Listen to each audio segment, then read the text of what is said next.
berdakwah. Dari masjid itu berdakwah. Dulu di Kampung Jogokarian ketika kami mulai jadi ketua DKM, saya datang. Kampung Jogokarian itu meliputi 4 RW, 18 RT, 907 kepala keluarga. Ya, jumlah musimnya itu 2.642, kalau jumlah penduduknya 2.973. Nah, Muslim yang sudah wajib sholat, sudah mukallaf, waktu itu 1.839. Tetapi masih ada 816 Muslim yang sudah mukallaf belum sholat. Nah, maka masjid membuat program gerakan mensolatkan orang hidup. Ustadz-ustadz di masjid itu kita kumpulkan, ayo kita kunjungi warga yang belum sholat, ditawarkan kalau mau belajar sholat kita bimbing. Honornya dikasih oleh masjid. Yang mau ikut belajar kita kasih hadiah baju takwa, peci, sarung, mukena, sajadah, ibu-ibu. Tahun 2003 tersisa 315. Tahun 2009 tinggal 27 Muslim yang belum sholat. Tapi kalau masjid hanya teriak-teriak lewat speaker, hayya ala sholat, ya sampai mati nggak sholat ya. Kita itu seakan-akan tidak punya tanggung jawab dakwah. Kita berangkat ke masjid, tetangga kita yang Islam kita lewati, tidak kita ajak. Dulu saya punya tetangga sudah tua. Kalau saya mau ke masjid berangkat lebih awal, saya singgah, Mbah, namanya itu kakek, Mbah Mongso. Mbah, ayo tidak masjid, Mbah. Ah, saya malu, loh kok malu? Belum bisa sholat, ya nanti saya ajarin. Kapan punya waktu? Ya jangan mustaq, ilmunya terlalu tinggi. Oh ya nanti saya kirim yang lain. Tapi ada juga yang setiap saya ajak sholat, dia nanya lama-lama, jengkel. Ustaz, kapan berhenti mengajak saya sholat? Saya bilang, ya nanti kalau saya mati saya berhenti. Karena ini tugas dari Allah, pasti saya laksanakan. Atau sampai Bapak sholat. Serius? Loh serius, saya tidak akan berhenti mengajak Bapak sholat. Bapak itu tetangga saya yang baik. Nanti sedih saya kalau di surga, saya ada di surga, kok saya cari Bapak nggak ada, kan sedih saya. Dan juga, ayo sholat ke masjid, titip salam dulu untuk Allah. Oh baik, saya sampaikan. Dari masjid saya singgah lagi, salamnya sudah diterima. Allah berpesan, segeralah ke masjid. Kalau nggak nanti akan dipanggil langsung. Berguru ya saya balas. Sabar, itu namanya berdakwah. Jadi masjid itu jangan pasif nunggu orang datang, mendatangkan orang. Nah caranya banyak. Oh ini orang suka badminton, kita adakan turnamen badminton masjid. Wah ada 12 orang itu menemui saya di kantor masjid. Pak Ustadz boleh nggak kami ikut badminton? Loh kenapa? Nah kami ini non muslim, teman-teman kan pada ikut turnamennya masjid itu saya adakan piala Kapolda. Enggak apa-apa, silahkan ikut aja. Mau ikut sholat aja boleh kok, cuma ikut badminton. Ya alhamdulillah ada beberapa yang kemudian masuk Islam karena komunitasnya di penyuka badminton, teman-teman masjid. Ada namanya BMCC, Benteng Mataram Cycling Club. Oh, itu bapak-bapak itu bersepeda. Nah, maka saya juga ikut sepeda dan saya tawarkan. Sepeda kalau minggu berangkat dari masjid saya akan sarapan dulu. Akhirnya dibentuk namanya Jambul, Jamaah Masjid Bersepeda Ontel. Jadi dari pintu badminton, pintu bersepeda itu akhirnya berkomunitas di masjid. Ya. Jangan sampai ini yang suka sepedaan nggak ke masjid, yang orang masjid nggak naik sepeda misalnya. Jadi itu kendala-kendala pergaulan seakan-akan kalau masjid itu nggak ngurus seperti itu. Sampai ada suami istri itu mualaf, dulu juara bintang radio TV Seriosa, pekerjaannya itu dosen divisi, tapi juga pelatih paduan suara di gereja-gereja itu. Setelah masuk Islam, resah, bertanya, Pak Ustadz, saya nggak kepake ya di masjid ini keahlian saya. Loh kenapa? Nah saya ini ngaji nggak bisa, mau adzan juga suaranya Seriosa, malah orang bingung.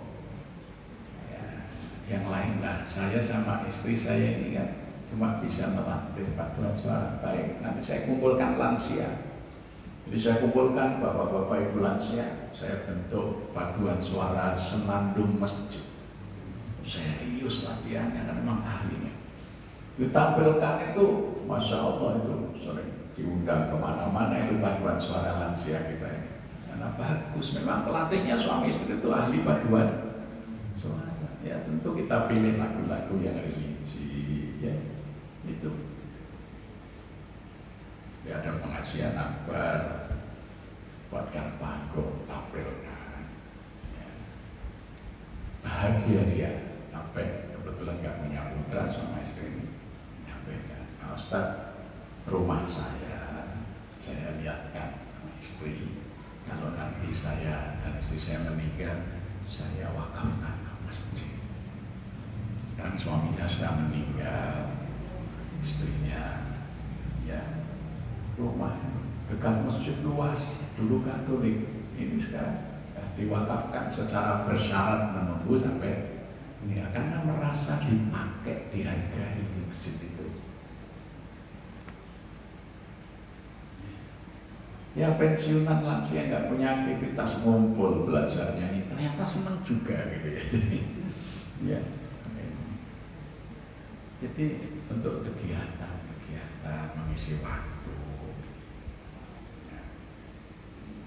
Jadi semua orang yang menjadi jamaah masjid itu dihargai, difungsikan, diberi peran. Sehingga, wah pengurus masjid bagian sepedaan. Sampai karena banyak tamu di Masjid Jogokarian juga yang menginap hotel, pengen sepedaan. Akhirnya ketuanya ini inisiatif membeli 15 sepeda. Jadi kalau ada tamu yang mau sepedaan, silahkan pakai. Gitu. Oh, tambah ramai orang yang berkunjung ke masjid.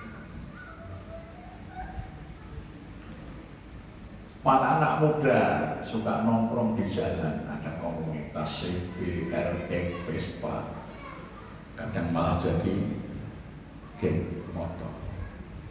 Kita bentuk riders, ya, bikers masjid, bikers subuhan acaranya. Ustadz yang itu rutin membina anak-anak muda yang suka motoran.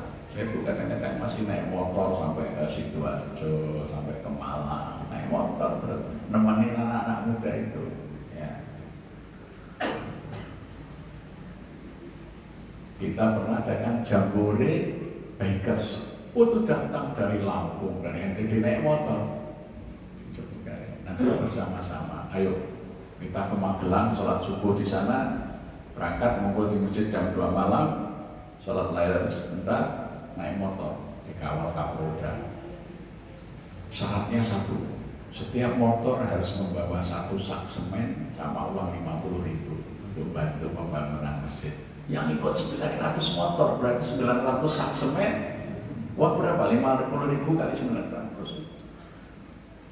Banyak yang bukan muslim ikut juga karena senang dong naik motor. Bawa semen juga. Saya bangun masjid di daerah bencana di Karangkobar di Banjarnegara. Saya bawa geng motor itu, ya anak-anak motoran itu sampai di sana. Yang kelompok CB bilang semua sound systemnya CB, listriknya kita. Dari kami membangun sampai hari ini belum pernah bayar listrik. Karena tokennya itu diisi kelompok RX. Jadi kalau mereka, oh ini ngisi token berapa, nanti kalau kira-kira kan habis naik motor bareng-bareng ngisi token di masjid. Jadi masjid itu tempat bergembira. Siapapun, Tapi kalau kegiatan masjid hanya taklim, itu yang aktif 3 orang saja. Satu yang menjemput pembicara, 2 yang jadi MC, ketiga yang baca Quran. Tapi kalau rombongan ini naik motor, nanti di sana istirahat, ada ceramah. Nah ini lebih banyak yang ikut. Kita punya tim adventure remaja masjid, naik gunung. Wah itu akhirnya banyak mapala mahasiswa pecinta alam itu gabung karena rutin remaja masjid kami adakan acara naik gunung itu. Makanya anak-anak muda ngumpul di masjid. Kita siapkan peralatannya, siapkan di masjid pakai. Ini menjemput jamaah sebagai baitul dakwah. Tapi kalau hanya tadi kegiatannya semata-mata cuma ceramah-ceramah, lihat aja remaja yang datang sedikit. Karena kalau orang Jawa bilang cah nom itu yang segor, yang suara. Jadi anak muda itu ya, suka nasi tapi tidak suka dinasihati. Jadi kalau kumpulkan cuma nasihat tanpa makan lagi. Ya. Tapi mereka ini bisa menghasilkan uang banyak untuk masjid karena mereka menarasikan aktivitas itu di media sosial. Akhirnya orang tertarik ya, menjadi donatur virtual. Maka rumusnya itu aksi, narasi melalui media sosial menghasilkan donasi. Tadi aksi anak-anak motor bawa 1 sak semen gunung-gunung bangun masjid sana. Ada orang yang tertarik. Apa? Saya nggak bisa ikut tapi saya ikutlah. Sekian berapa yang kurangnya ya transfer. Itu lihat narasi kemudian berdonasi.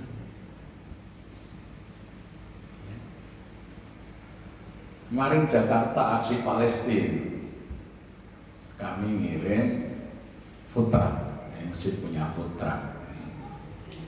Jadi kita menyiapkan es teh sama mie Jawa.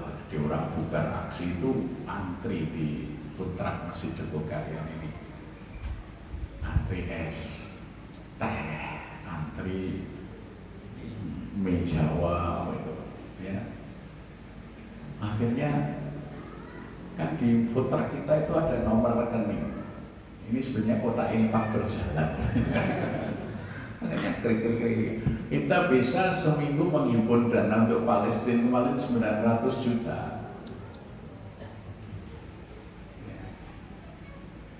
Karena apa?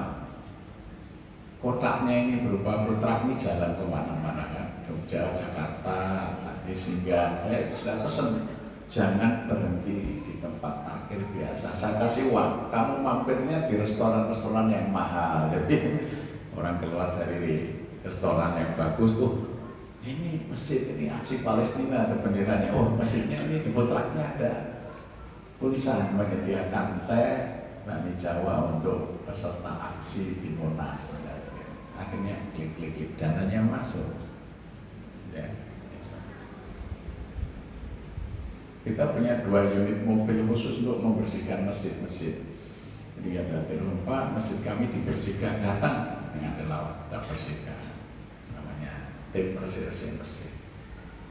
Masya Allah itu juga. Aksi ini di dokumentasi di Instagram hingga tiap hari pasti baru. Bapak bisa lihat Instagramnya masjid. Hari ini tadi Biro Ekonomi Masjid ikut buka stand di Muhammadiyah Expo, ya, kemudian kegiatan yang lain. Pokoknya tiap hari ada narasi tentang aktivitas dan akhirnya tadi rata-rata infak virtual.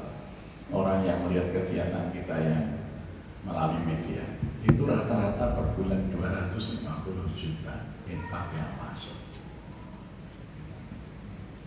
Yang tertarik dengan aktivitas yang kita narasikan di media sosial, silakan hari ini Bapak Ibu buka Instagramnya masjid, pasti ada yang baru. Ya, itu namanya narasi. Narasi menghasilkan donasi.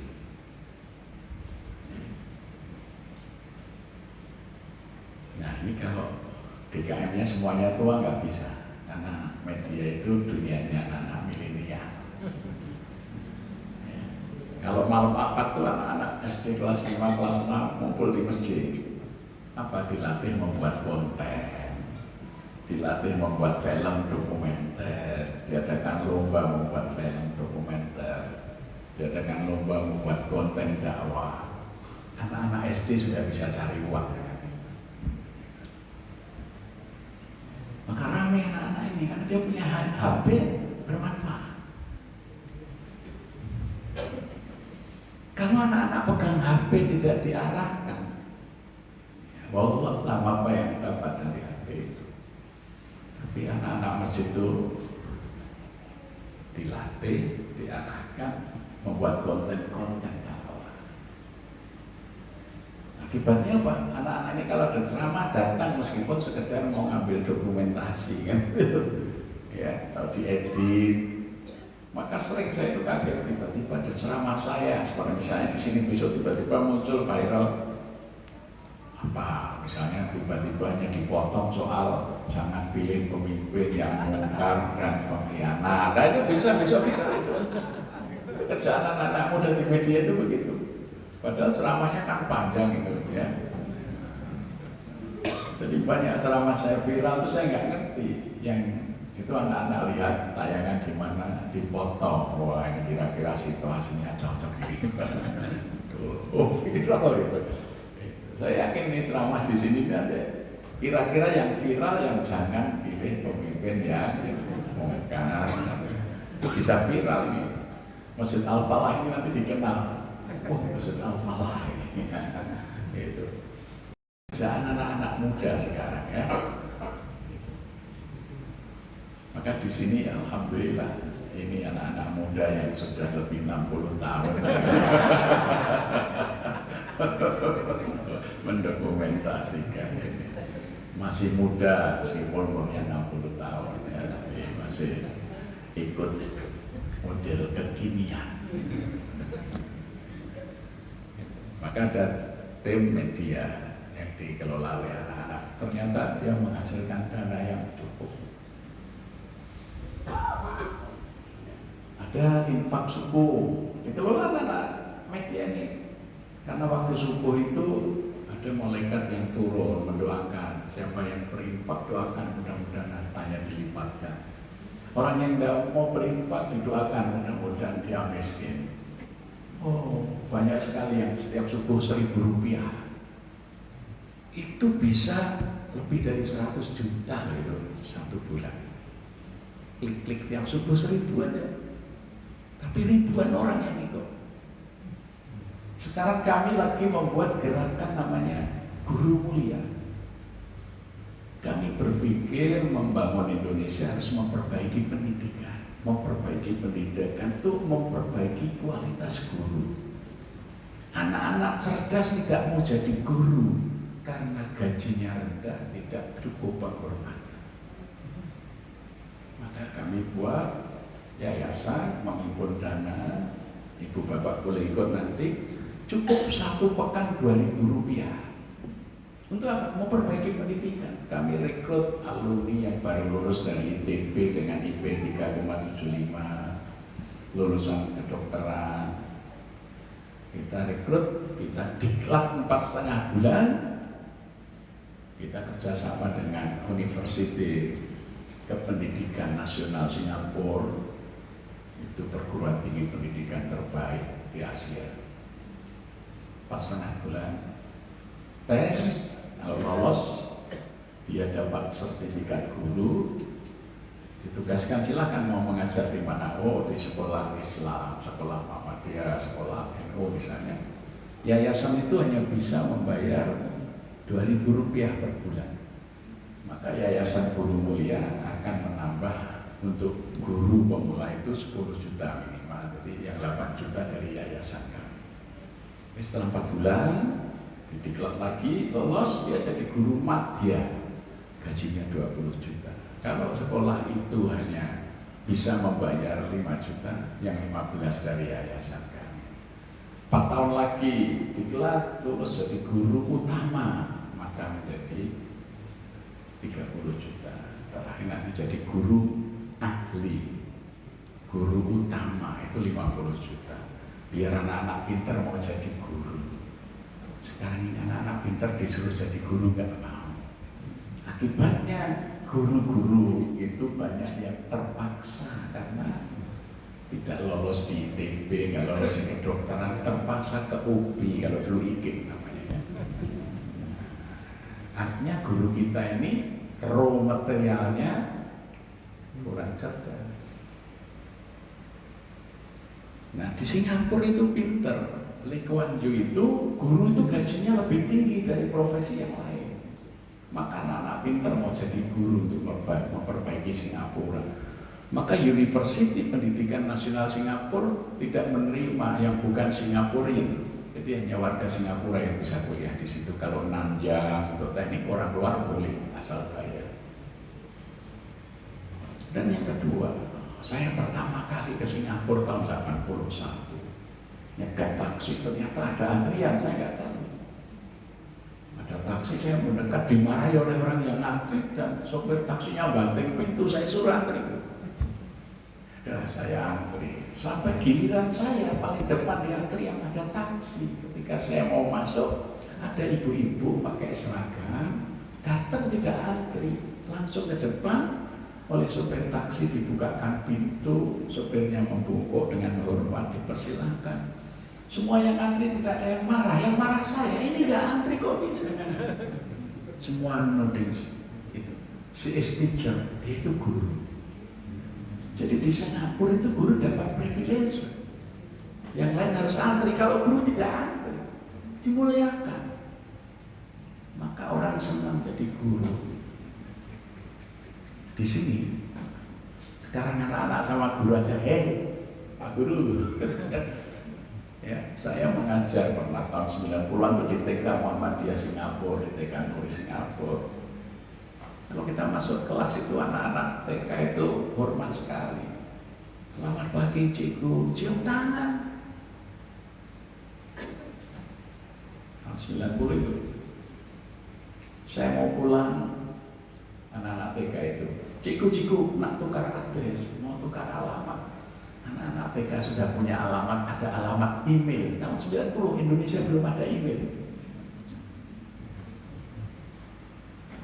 Jadi bagaimana negara maju tapi memuliakan guru, maka tinggi sekali. Maka orang dari negara lain datang ke Singapura banyak.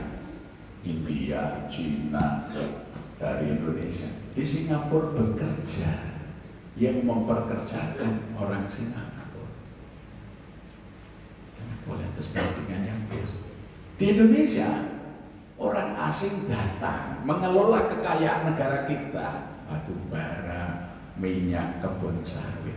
Mereka yang memperkerjakan rakyat kita jadi buruhnya. Ini bisa terjadi karena kita bodoh. Maka kita milih pun presiden bodoh terpilih. Karena rakyat kita bodoh. Maka ini tanggung jawab memperbaiki pendidikan. Maka dana masjid itu sebaiknya sebagian besar dihimpun untuk membackup pendidikan. Jadi kalau di Jogokaryan itu di situ ada TK, ada SD. Semua murid yang dari kampung Jogokaryan SPP-nya dibayar oleh masjid supaya sekolah itu hidup. Di Surabaya ada sekolah bagus sekali, SMA St. Louis. Kepala sekolahnya seorang pastor namanya Romo Rudi. Itu selalu juara di UAN tingkat nasional. Belum pernah tergeser, bahkan sekolah negeri saja kalah. SPP-nya murah, 800.000 sebulan. Banyak sekolah kita yang bagus tapi SPP-nya mahal. Maka saya tanya kepada kepala sekolah itu, Pastor Romrudi, bagaimana ini sekolah Anda ini bisa bagus kualitasnya, kesejahteraannya guru bagus, SPP-nya murah. Dia mengatakan, Pak Kiai, kalau di kami sekolah yayasan kami itu hanya memungut 40% saja dari wali murid. Biaya yang lain itu dicukupi dari kolektor. Artinya infaknya gereja itu untuk 60% untuk mensubsidi sekolah. Maka Regina Pakis, Petra, St. Louis, Panabur itu sekolahnya bagus dan murah. Nah, masjid ini ada sekolah tidak ikut membiayai. Akibatnya sekolah yang bagus dibebankan kepada wali murid. Jangan begitu. Kami buat sekolah di Malang sana, dibantu SMP, SMA boarding.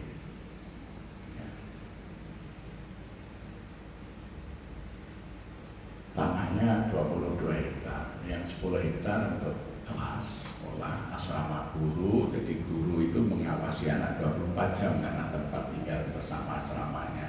Ya.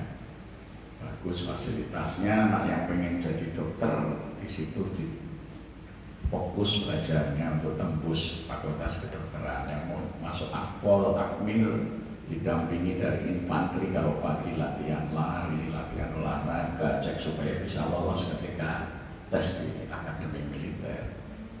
Yang 12 hektar itu kita tanam jeruk Malang, sekarang ditren, lemon, sayur. Dari situ kita subsidi pendidikannya, sehingga wali murid hanya bayar 30% kebutuhan, sehingga sekolah bagus tapi murah. Alhamdulillah 4 kali lulusan 100% lolos sesuai harapan anak-anak itu. Ya mau kedokteran masuk, yang mau akpol masuk, yang mau akmil masuk, mau dia STPDN masuk, karena sudah dipersiapkan untuk bisa lolos. Biayanya nggak usah mahal karena tidak dari wali murid, dari wakaf yang pro. Membangun pendidikan itu bertanda. Infak 2000-an plus gerakan wakaf untuk memperbaiki numerasi guru. Jadi pendidikan guru ditingkatkan, raw materialnya guru kita ambil yang terbaik, dikasih gaji yang tinggi. Ya. Jadi yang baru sarjana lulus jadi guru pemula sudah 10 juta. Mau Pak, tapi kalau coba digaji 5 juta dia akan pilih profesi yang lain. Apalagi guru ngaji. Guru ngaji PPA sebulan 300.000, Masya Allah. Masjid memikirkan supaya gurunya itu terhormat.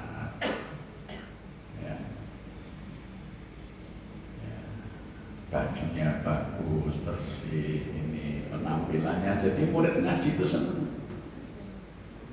Ya. Jangan ada kesan guru ngaji itu seadanya, akibatnya anak-anak kurang hormat kepada guru ngajinya. Masjid memikirkan kesejahteraan guru ngaji di masjid-masjidnya. Merbot kerja dari pagi sampai ini gajinya di bawah UMR. Akibatnya nggak ramah. Ada orang mau masjid, Pak ini sudah mau saya tutup. Nggak pernah senyum merbotnya itu, karena gaji dari masjid kepada merbot rendah. Saya selalu bilang, kalau ada gaji merbot di bawah UMR itu perbudakan. Maka sebaiknya dicukupi sampai sesuai UMR, diambilkan asnaf budak di dalam zakat. Kan zakat mau itu 18 akaf, salah satunya asnaf budak. Sering orang bertanya, di Indonesia ada budak? Banyak. Di mana? Di masjid-masjid. Merbot yang gajinya di bawah UMR berarti itu perbudakan. Karena apa? UMR itu muamalah disepakati oleh masyarakat. Layak hidup itu kalau penghasilan minimal sekian, kalau kurang dari itu. Maka banyak imam-imam masjid tidak dapat penghargaan. Akibatnya banyak masjid imamnya, kalau orang Jawa bilang imamnya jorok-jorokan. Kamu apa? Dorong-dorongan itu. Ya kami baru kecil ya, kami punya 2 imam, tetap 1 imam cadangan. Di sana baru kami gaji 1 imam itu sebulan 6 juta. Jadi kita mengeluarkan gaji imam itu 15 juta, 2 imam masing-masing 6 juta, imam cadangannya 3 juta. Makanya imamnya bagus-bagus, kayak gitu. Jadi bukan imam sorong-sorongan. Saya tanya Syekh Al-Albani, Imam Masjidil Haram, gaji Imam Masjidil Haram berapa? Kalau dirupiahkan itu di atas 500 juta. Maka Imam Masudes itu ketika terjadi gempa bumi di Jogja, dia bangun beberapa masjid dengan uangnya sendiri, lah gajinya besar. Kalau imam kita kira-kira bisa bangun masjid ya? Dari mana? Masjidil Haram itu badan wakafnya punya banyak aset. Tahun 92 saya mengurus Masjidil Haram, tanya, ini kok masjidnya bagus, tidak ada kotak infak. Dijelaskan, hotel-hotel yang menjadi milik masjid itu dulu itu baru Darut Tauhid yang bagus, Hilton, ya, kemudian Al-Firdaus, Al-Jannah, As-Sobr, banyak, sudah ada 200-an. Waktu itu sudah dibuat maket masjid mau membangun yang sekarang kita kenal Zam-Zam Tower. Itu miliknya masjid, disewa-sewakan ke hotel. Jadi masjid itu penghasilannya besar, bukan dari pemerintah. Masjid punya banyak. Ya. Di Masjid Nabawi itu kalau Bapak Ibu umroh, di depannya ada Hotel At-Thayyibah, Hotel Darussalam, Hotel Mu'adzin, itu semuanya milik Masjid Nabawi. Dari situlah masjid diurus, menggaji imam, membiayai kebersihan. Maka tidak ada kotak infaknya. Ya. Masjid punya banyak aset wakaf. Maka jangan sampai uang masjid ini hanya mengutamakan bangunan masjid yang justru makin bagus, makin besar, makin butuh dana. Jadi kalau bisa masjid itu punya sumber keuangan. Jadi jangan menjadi beban jamaah. Saya diundang belum lama ini ke Tulungagung. Sampai di masjid saya dihubungi panitia, Pak Kiai nanti langsung parkir di basement ya. Oh iya, saya parkir basement. Kok mobil mewah ada di situ, dari Rubicon sampai Mercy Sport. Ya. Siapa? Oh, tiba-tiba datang orang tua sederhana, pakai sarung, baju takwa biasa, bajunya agak lusuh. Pak Kiai, mana kopernya? Oh ini, saya bawakan Pak. Saya pikir nomor pun saya serahkan. Lewat lift ke lantai 3, ini ruang transit Pak Kiai. Di masjid itu ruang transitnya lebih bagus dari kamar hotel bintang 5. Di masjid. Datang lagi orang tadi, Pak Kiai mau minum apa? Saya buatin, dia layani. Saya itu, Pak Kiai mau buah apa? Ini ada, kebetulan ada di sini Pak. Baik, dia tahu-tahu bawa buah yang tangkainya masih bergetar. Saya itu maghrib ceramah seperti ini. Saya menjelaskan, ini masjid bagus. Katanya dibangun biaya 90 miliar oleh pemiliknya. Mihrabnya ini dipasang kiswah Ka'bah di alilan di Mekah itu 6,5 miliar. Tapi jangan sampai masjid itu hidup dari infak, kan kasihan jamaah memelihara masjid yang besar bagus ini. Saya jelaskan tentang wakaf. Tiba-tiba orang yang jemput saya tadi, saya pikir morbot, datang ke depan ambil mic. Bismillah Pak Kiai, saya wakafkan 12 SPBU saya untuk masjid. Ternyata dia yang bangun masjid 90 miliar itu. Untuk merawatnya dia wakafkan 12 SPBU. Beliau punya 35 SPBU. Dan dia punya pabrik kacang. Kalau Bapak Ibu beli kacang, ada kacang Shanghai, kacang telur, itu mereknya ada dalam PT Gansar Lestari. Beliau itu yang punya. Tidak lulus, dan yang lulus SD, nggak lulus SMP. Jangan. Saya diajak ke pabriknya. 1 bulan dia impor kacang gelondongan yang sudah dikupas itu dari India. 100 kontainer. 1 kontainer itu 24 ton. Jadi kira-kira berapa 1 bulan? Namanya Pak Sutrimo. Karena itu belum lama ini saya dalam perjalanan di WA. Saya Sutrimo merebut Masjid Al-Fatah Tulungagung. Boleh telepon Pak Kiai. Ada Muhammad. Desember kebun durian saya berbuah. Pak Kiai datang ya untuk panen. Karena dia punya kebun khusus durian itu 350 pohon berbuahnya. Nanti Desember panen. Dia selalu membahasakan saya merebut. Karena tadinya terus saya kira merebut Pak. Saya turun dari mobil bawa koper, dilayani minum, sederhana orangnya ini. Masya Allah. Dan banyak itu. Ya, akhirnya dia minta tolong saya membangun struktur kepengurusan yang bisa mengelola aset wakafnya itu. Ya. Ternyata banyak. Saya di Medan juga begitu. Ada Haji Hanif 1 tahun membangun 99 masjid. Bagus, saya bilang jangan membebani rakyat. Anda bangun masjid bagus, rakyat suruh merawat pakai infak. Nah, terus kasih wakaf produktif.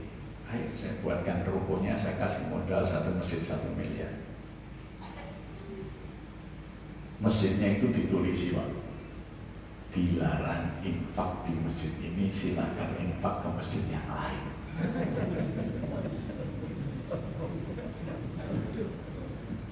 Pulang saya diantar sampai VIP room. Dia pegang tangan saya, Pak Kiai, terima kasih ya.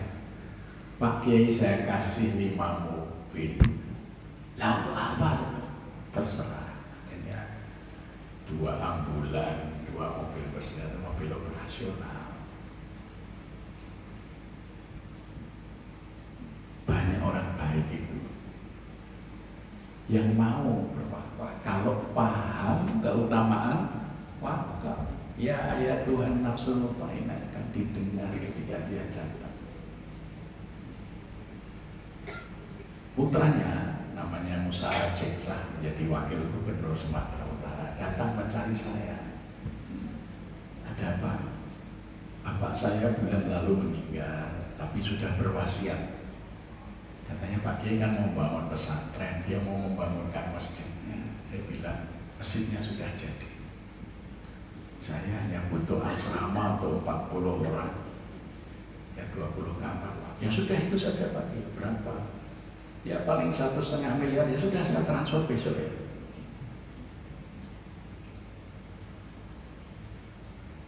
Ada ibu-ibu dari Tangerang datang cari saya di Jember ya.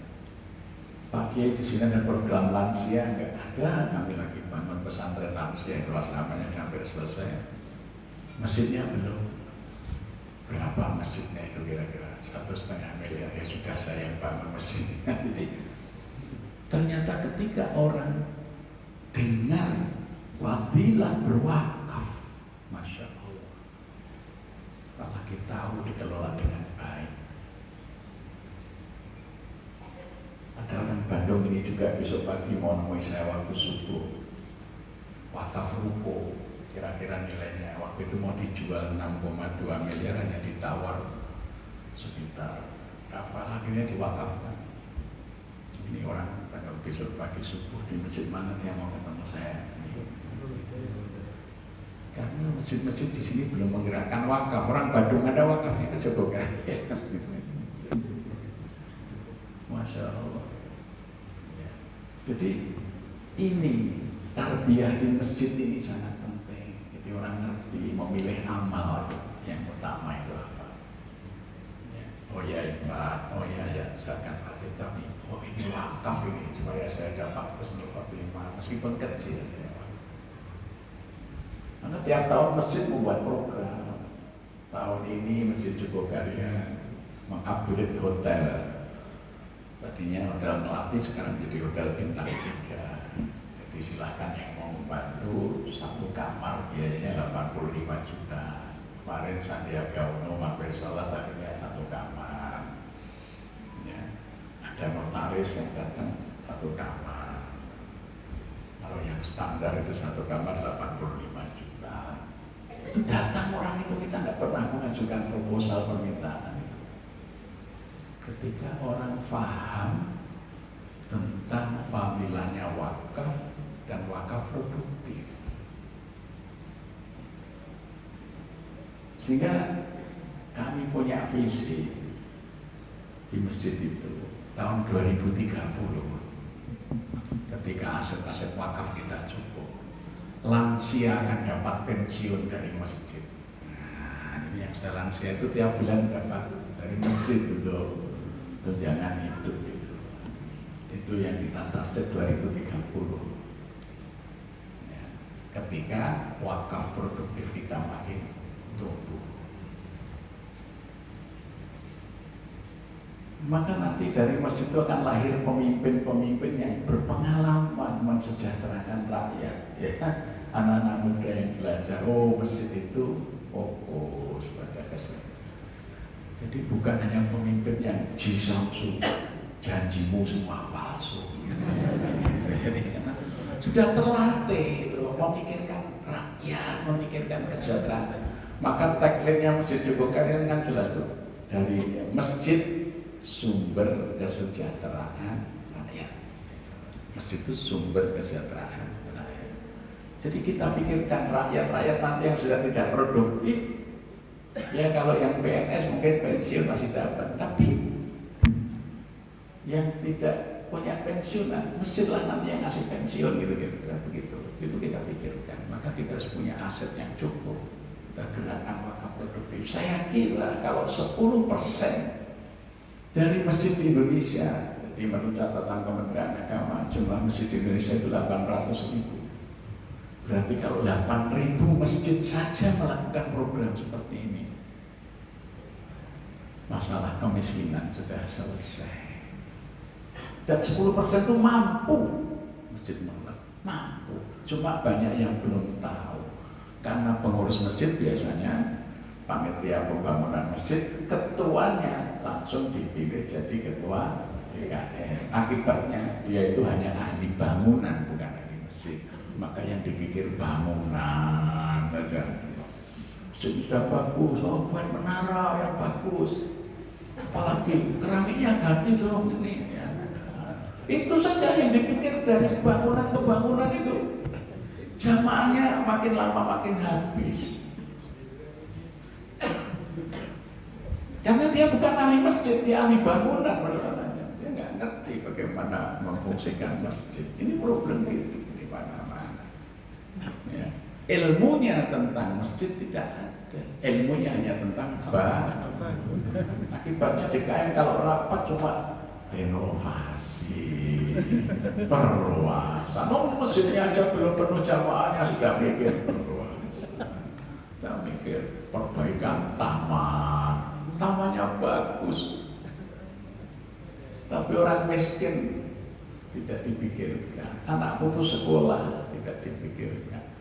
Sekiranya di dekat saya itu ada masjid yang bagus, sementara ada anak putus sekolah, saya robohkan masjid itu. Masjid kampus, ada masjid kampus. Saya ini pembina masjid kampus di UGM, di beberapa fakultas juga. Saya bilang, ini kalau sampai ada mahasiswa yang DO karena biaya, lebih baik masjidnya dibubarkan aja, tidak ada gunanya. Jadi masjid kampus mikirkan mahasiswa, jangan sampai ada yang sampai DO karena biaya kuliah. Maka infaknya sisihkan, cari itu mahasiswa yang mungkin punya kesulitan ekonomi untuk menyelesaikan kuliahnya. Jangan sampai masjid kampusnya megah, banyak mahasiswa DO karena nggak bisa bayar kuliah kan gitu. Jadi ini kita harus mengenal fungsi masjid dengan benar. Insya Allah Indonesia akan maju. Kalau tidak, ya sudah begini terus, Pak. Ya. pikiran-pikiran yang cerdas itu kalah sama beras. Jadi calon yang pintar diskusi begini tentang konsep begini, kira-kira hanya 11 juta pemilih.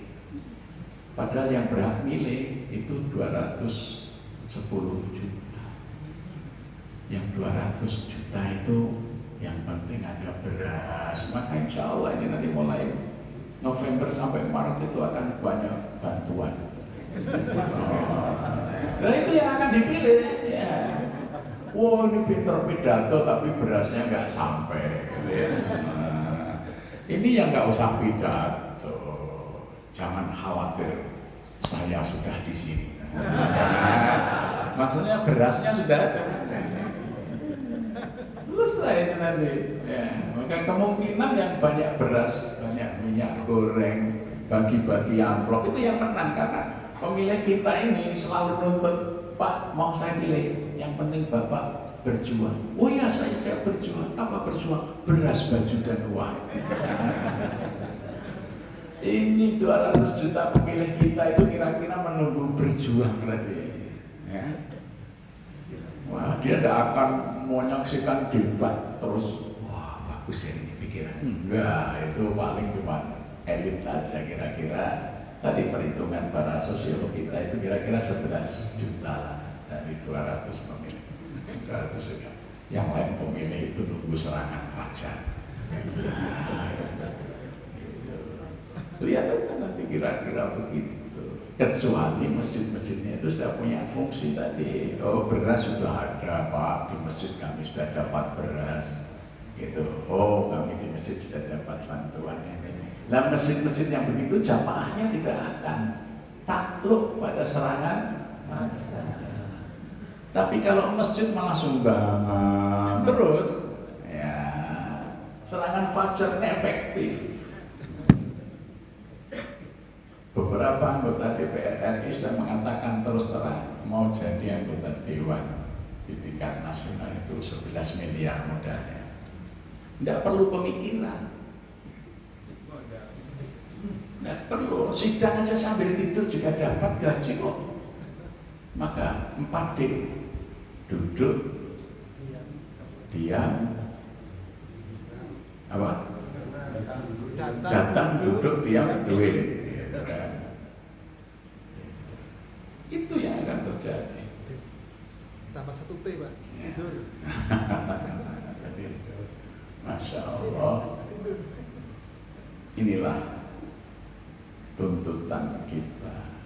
Masjid adalah tempat memakmurkan rakyat, menyiapkan pemimpin-pemimpin terbaik itu dari masjid.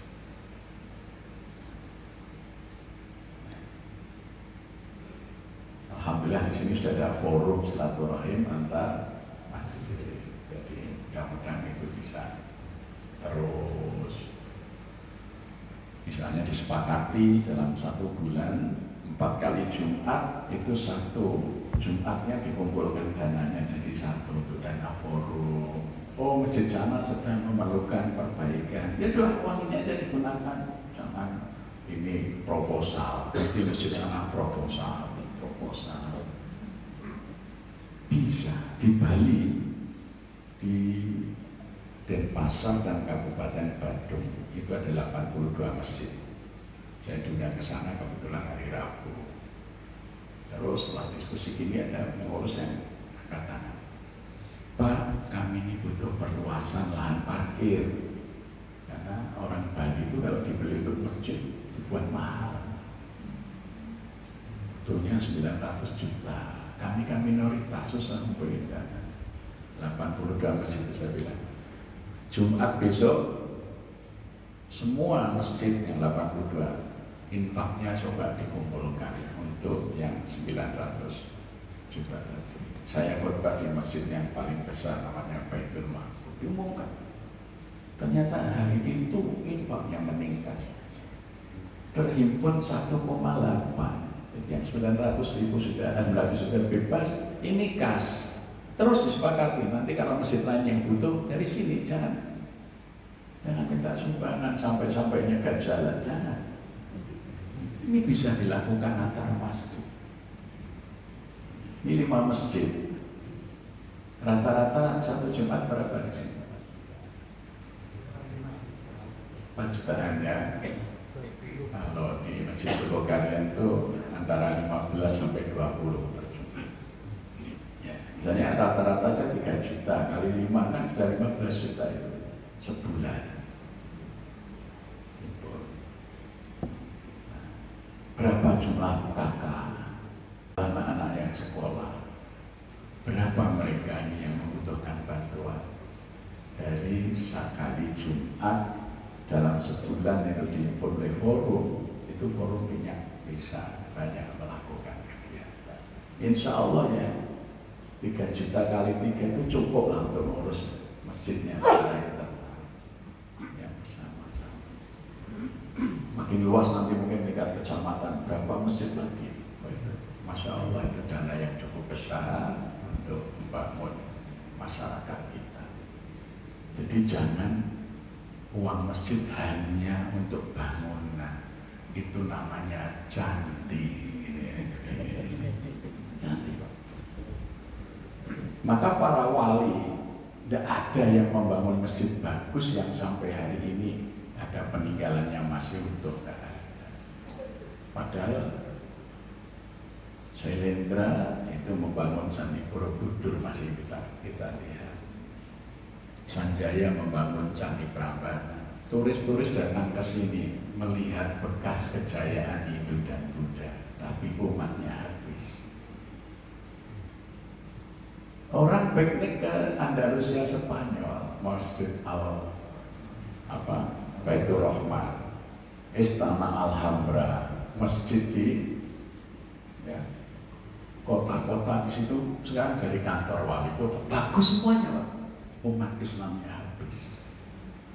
Akan terulang seperti ini ketika masjid hanya mikir. Saya khawatir 20 tahun lagi orang piknik ke Jakarta, ada turis, tour leadernya bilang, ini dulu Masjid Istiqlal ketika masih ada umat Islam di Jakarta. Karena umatnya sudah habis, bangunannya masih bagus. Kalau umatnya nggak diurus, ini terjadi pada Buddha, Hindu, Islam di Andalusia, Spanyol. Bangunannya ada, umatnya tidak.